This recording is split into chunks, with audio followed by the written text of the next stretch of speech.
Segundo Samuel, capítulo 9, versículo 1 ao capítulo 11, versículo 27. Certo dia, Davi perguntou: resta alguém da família de Saul a quem eu possa mostrar bondade por causa de Jonatas? Havia um servo da família de Saul, cujo nome era Ziba, e o trouxeram a Davi. Você é Ziba? Perguntou o rei. Sim, seu servo, meu senhor, respondeu Ziba. Então o rei lhe perguntou: resta alguém da família de Saul? Se resta, gostaria de mostrar bondade de Deus para com ele. Um dos filhos de Jonatas ainda está vivo, respondeu Ziba. Ele é aleijado dos 2 pés. Ziba respondeu: em Lodebar, na casa de Maquir, filho de Amiel. Então Davi mandou buscá-lo na casa de Maquir. Seu nome era Mefibosete, filho de Jonatas, filho de Saul. Quando compareceu diante de Davi, curvou-se com o rosto no chão. Davi disse: saudações, Mefibosete. Mefibosete respondeu: aqui está seu servo, meu senhor.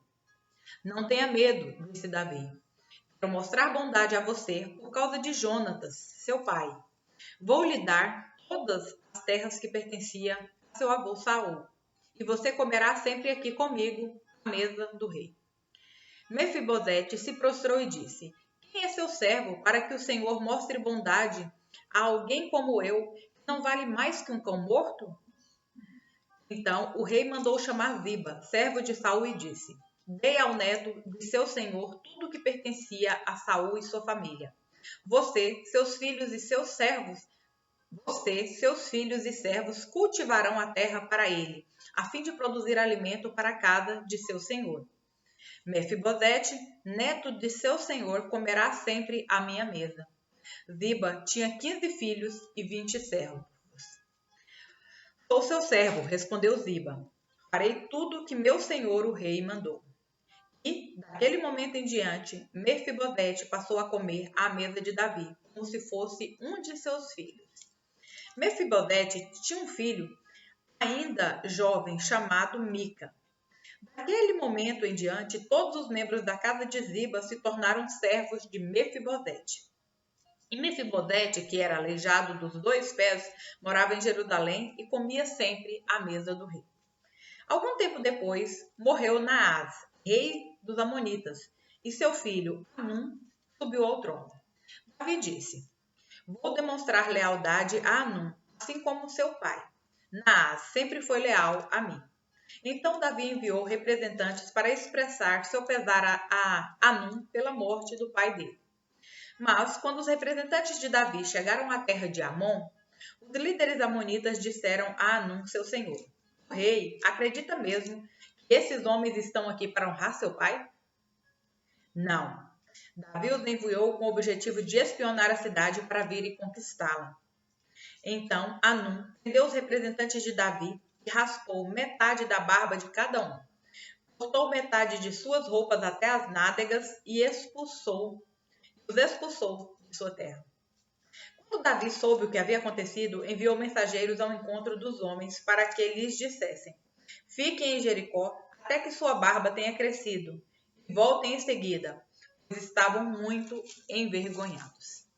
Quando os amonitas perceberam quanto haviam enfurecido Davi, contrataram 20.000 soldados de infantaria dos sírios das terras de Bet-Reob e Zobá, 1.000 homens do rei de Maaca e 12.000 da terra de Tobi.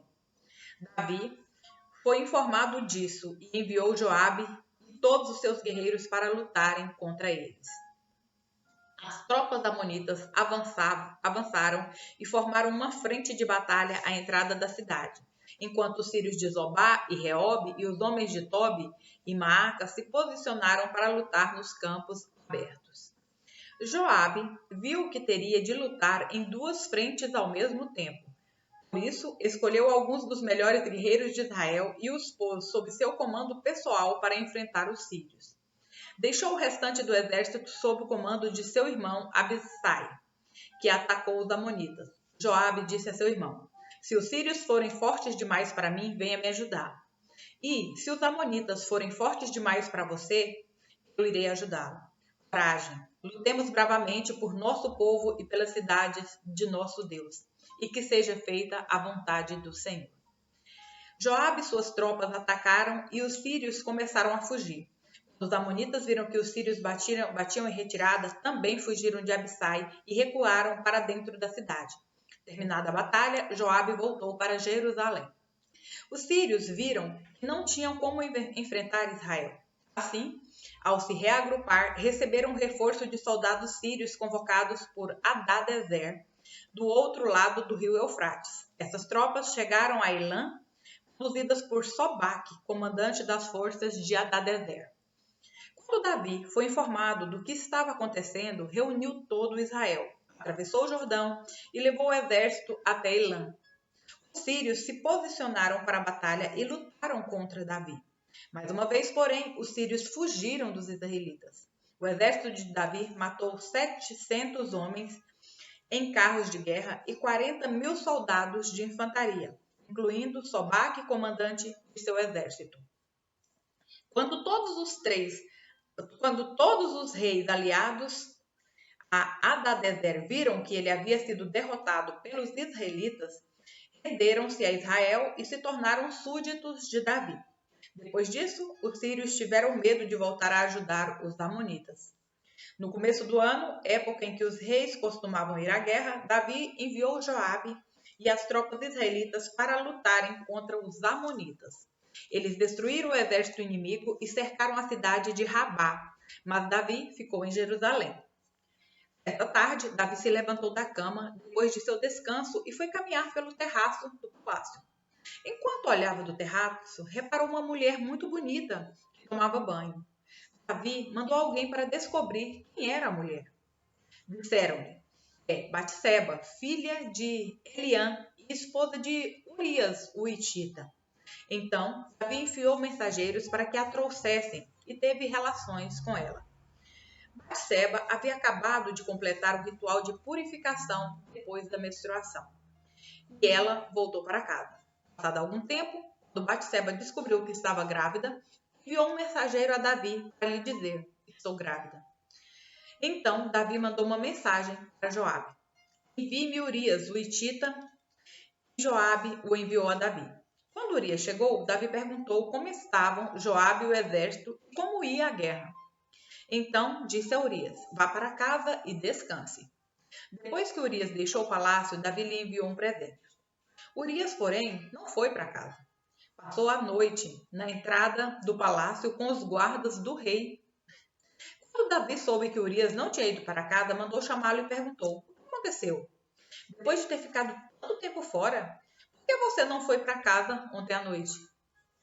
Urias respondeu: a arca e os exércitos de Israel e de Judá estão em tendas. E Joabe, meu comandante, e seus soldados estão acampados ao ar livre. Como eu poderia ir para casa para comer, beber e dormir com minha mulher? Juro, diante do rei, que jamais faria uma coisa dessas. Então Davi lhe disse: pois bem, fique aqui. Hoje e amanhã poderá retornar. Urias ficou em Jerusalém aquele dia e o dia seguinte. Davi o convidou para jantar e o embriagou. Outra vez, porém, ele dormiu numa esteira com os guardas do rei e não foi para sua casa. Na manhã seguinte, Davi escreveu uma carta para Joabe e mandou Urias entregá-la. A carta continha a seguinte instrução: coloque Urias na linha de frente, onde o combate estiver mais intenso. Depois, recue para que ele seja morto. Então, Joabe colocou Urias numa posição próxima do muro da cidade, onde sabia que estavam os principais guerreiros do inimigo. Quando os soldados inimigos saíram da cidade para lutar, Urias, o hitita, foi morto junto com muitos outros soldados israelitas. Joabe enviou a Davi um relatório da batalha. Disse a seu mensageiro: conte ao rei tudo o que aconteceu na batalha. Pode ser que ele fique irado e pergunte: por que as tropas se aproximaram tanto da cidade? Não sabiam que atirariam contra eles dos muros? Acaso Abimeleque, filho de Gideão, não foi morto em Tebes por uma mulher que atirou uma pedra de moinho do alto da muralha? Por que chegaram tão perto dos muros? Então diga-lhe: seu soldado Urias, o hitita, também foi morto. O mensageiro foi a Jerusalém e deu o relatório completo a Davi. O inimigo saiu contra nós em campo aberto, disse o mensageiro. Quando os perseguíamos de volta até o portão da cidade, os arqueiros no alto do muro tiraram flechas contra nós. Alguns dos homens do rei foram mortos, entre eles estava Urias, o hitita. Davi respondeu: diga a Joabe que não desanime. A espada devora este hoje e aquele amanhã. Lutem bravamente e conquistem a cidade. Quando a esposa de Urias soube que seu marido havia morrido, chorou por ele. Terminado o período de luto, Davi mandou trazê-la para o palácio. Ela se tornou uma de suas esposas e deu à luz um filho. Mas o que Davi fez desagradou o Senhor. João, capítulo 15, versículos 1 ao 27. Eu sou a videira verdadeira, e meu pai é o lavrador. Todo ramo que estando em mim não dá fruto, ele corta. Todo ramo que dá fruto, ele poda, para que produza ainda mais. Vocês já foram limpos pela mensagem que eu lhes dei. Permaneçam em mim e eu permanecerei em vocês. Pois, assim como um ramo não pode produzir fruto se não estiver na videira, vocês também não poderão produzir frutos a menos que permaneçam em mim. Sim, eu sou a videira, vocês são ramos. Quem permanece em mim, eu nele produzo muito fruto. Pois sem mim vocês não podem fazer coisa alguma. Quem não permanece em mim é jogado fora, como um ramo imprestável e seca. Esses ramos são ajuntados no monte para serem queimados. Mas se vocês permanecerem em mim, minhas palavras permanecerem em vocês, pedirão o que quiserem, e isso lhes será concedido. Quando vocês produzem muitos frutos, trazem grande glória a meu Pai e demonstram que são meus discípulos de verdade. Eu os amei como o Pai me amou. Permaneçam no meu amor. Permaneçam no meu amor. Assim como eu obedeço os mandamentos de meu Pai e permaneço no amor dele. Quando lhes disse essas coisas, para que fiquem repletos da minha alegria, sim, a sua alegria transbordará. Este é meu mandamento. Amem uns aos outros, como eu amo vocês. Não existe amor maior que dar a vida por seus amigos. Vocês são meus amigos se fizerem o que eu ordeno. Já não os chamo a seus escravos. Já não os chamo de escravos, pois o Senhor não faz confidência a seus escravos. Agora vocês são meus amigos, pois eu lhes disse tudo que o Pai me disse. Vocês não me escolheram, eu os escolhi. Eu os chamei para irem e produzirem frutos duradouros, para que o Pai lhes dê tudo o que pedirem em meu nome. Este é o mandamento: amem uns aos outros. Se o mundo os odeia, lembrem-se do que primeiro odiou a mim. O mundo os amaria se pertencessem a ele, mas vocês não fazem parte do mundo. Eu os escolhi para que não mais pertençam ao mundo. E por isso o mundo os odeia. Vocês se lembram do que eu lhes disse? O escravo não é maior que o seu senhor? Uma vez que eles me perseguiram, também os perseguirão. E se obedeceram à minha palavra, também obedecerão à sua. Farão tudo isso a vocês por minha causa, pois rejeitaram aquele que me enviou. Então, não seriam culpados se eu não tivesse vindo nem lhes falado. Agora, porém, não tem desculpa por seu pecado. Quem me odeia, também odeia meu Pai.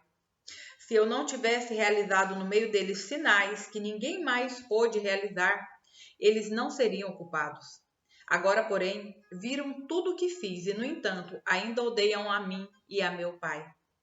Isso cumpre o que está registrado nas Escrituras deles. Odiaram-me sem motivo. Mas eu enviarei a vocês o encorajador, o Espírito da verdade. Ele virá do Pai e testemunhará a meu respeito. E vocês também devem testemunhar a meu respeito, porque estão comigo desde o início. Salmos, capítulo 119, versículos 49 ao 64. Lembra-te da promessa que fizeste a este teu servo.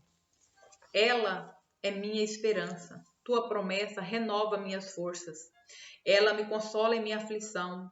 O tempo todo os orgulhosos me desprezam, mas eu não me desvio da tua lei. Medito em teus estatutos tão antigos, ó Senhor, eles me consolam. Fico furioso com os perversos, pois eles rejeitam a tua lei. Teus decretos são tema de minhas canções, na casa onde tenho vivido. À noite penso em quem tu és, Senhor. Portanto, obedeço a tua lei. Assim passo meus dias obedecendo às tuas ordens. Senhor, tu és minha herança. Prometo obedecer às tuas palavras. Busco o teu favor de todo o coração. Tem misericórdia de mim, como prometeste. Refleti sobre o rumo de minha vida e resolvi seguir teus preceitos. Eu me apressarei e sem demora obedecerei a teus mandamentos. Os perversos tentam me arrastar, mas não me esquecerei de tua lei. Levanto-me à meia-noite, para te dar graças por teus justos estatutos. Sou amigo de todos que te temem, dos que obedecem às tuas ordens. Ó Senhor, o teu amor enche a terra. Ensina-me teus decretos. Provérbios, capítulo 16, versículos 1 ao 3. É da natureza humana fazer planos, mas a resposta certa vem do Senhor. Ainda que as pessoas se considerem puras, o Senhor examina as intenções de cada um. Confie ao Senhor tudo o que você faz, e seus planos serão bem-sucedidos.